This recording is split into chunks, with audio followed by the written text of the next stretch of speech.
Hello viewers.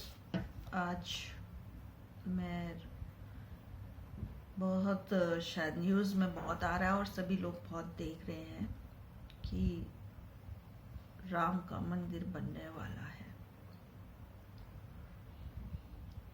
Ram का मंदिर बनने वाला है और सबसे बड़ी बात इसमें यह है कि राम जहाँ जन्मे थे ये तो किसी को नहीं पता, और आज के टाइम में किसी को पता चल भी नहीं सकता कि पक्का यकीन है कि राम वहीं जन्मे थे। इसकी कोई गारंटी नहीं है। फिर भी हमारे हिंदुस्तान में अंधों की भीड़ है, तो समझ सकते हो कि वो उसी तरफ बहेगी। जीवन में जिस वर्तमान समय में हम गुजर रहे हैं, इस वर्तमान समय में जबकि हजारों करोड़ों मंदिर हैं हिंदुस्तान में, हजारों की संख्या में मंदिर है, क्या इस राम मंदिर की आवश्यकता थी या है? मेरी समझ कहती है कि हमें किसी भी मंदिर की आवश्यकता नहीं है, चाहे कितने भी मंदिर हों, क्योंकि ना तो हमारे पास श्रद्धा है मंदिर के लिए। मेरे ढंग में श्रद्धा के लिए बहुत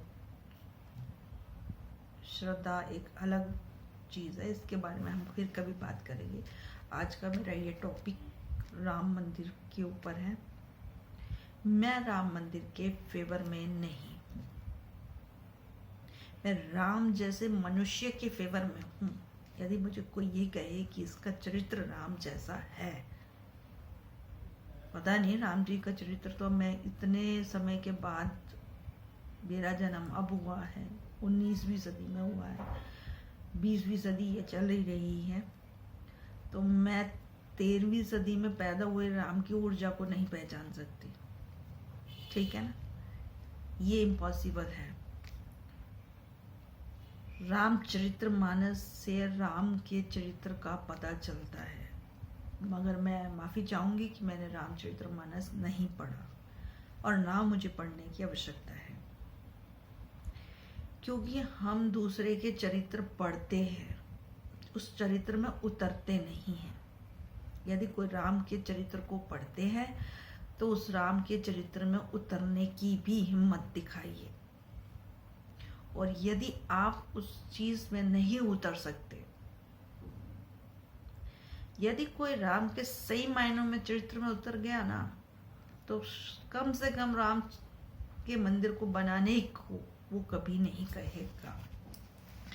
ये बात तो बिल्कुल तय है कि जब भी हम किसी भी ऐसी ऊर्जा के चरित्र में उतर जाते हैं, चाहे वो राम हो गए, वो कृष्ण हो गए, महात्मा गौतम बुद्ध हो गए या महावीर हो गए, जिन्होंने भी इनमें उतरने की क्षमता दिखाई है, तो एक बात तो पक्की है कि वो कभी किसी भी मंदिर को बनाने की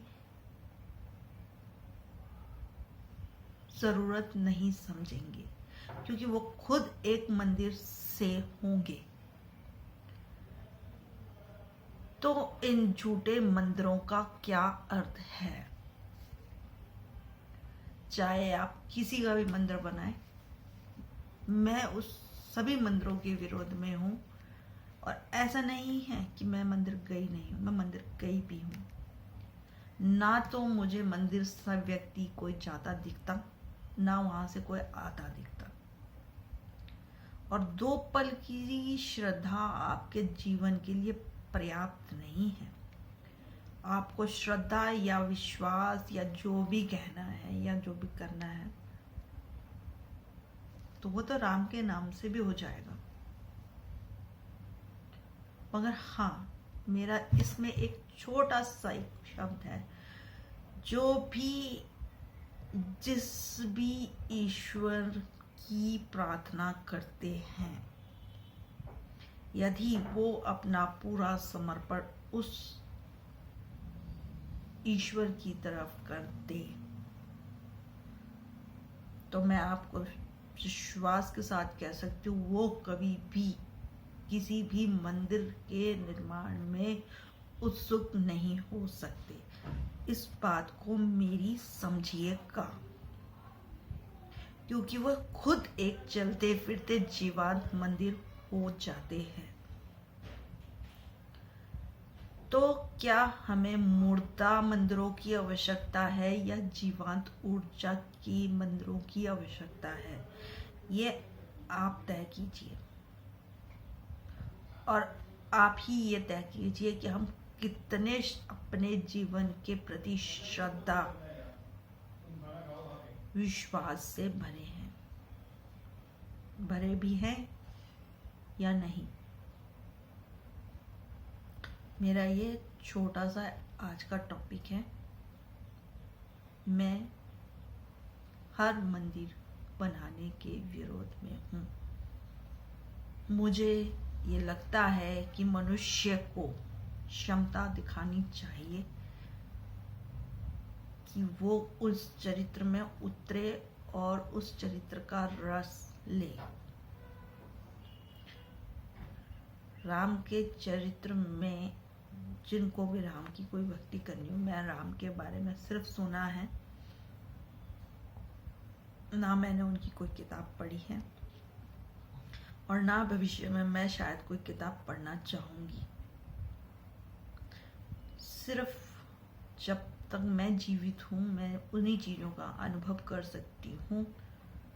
यदि राम है तो मैं यदि अनुभव कर सकी तो मैं आपको अवश्य बताऊंगी, और अगर उसकी चरित्र का अनुभव हो गया तो मुझे किसी मंदिर की आवश्यकता नहीं होगी, तो मैं स्वयं एक मंदिर होंगी। और हमेशा से ही हमारे पुरानी धारणाओं पे चले रहने से मेरे लिए ईश्वर वर्तमान की स्थिति में है।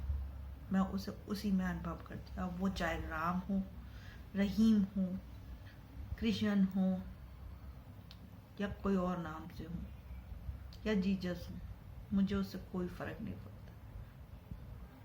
तो मुझे ऐसा लगता है कि हमें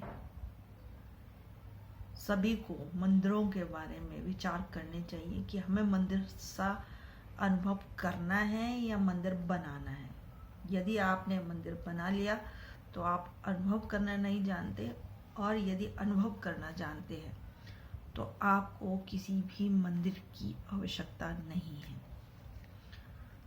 तो मैं तो किसी भी मंदिर को बनाने के, अब तक जितने भी मंदिर बने हैं उनसे कहीं इंसान की श्रद्धा नहीं जागती, और अगर श्रद्धा जागती तो वो श्रद्धावान इंसान मंदिर नहीं बनाएगा। ये मेरी समझ है, आपकी क्या समझ है, इस बारे में आप विचार कीजिए। धन्यवाद।